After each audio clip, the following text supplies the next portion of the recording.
ইউরোপে তখনও অন্ধকার। তখন মুসলিম পণ্ডিতদের বই অনুবাদ হচ্ছিল ল্যাটিনে।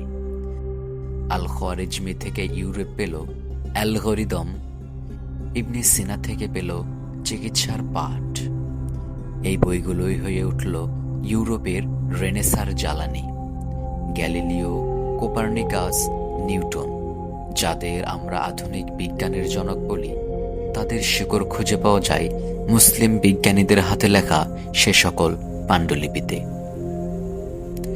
বাগদাদের আলো ছড়িয়ে পড়েছিল ইউরোপের মাটিতে, কিন্তু সেই আলো এক সময় নিভে যায়। 1258 সালে মঙ্গোলীয় বাহিনী আক্রমণ করে বাগদাদ।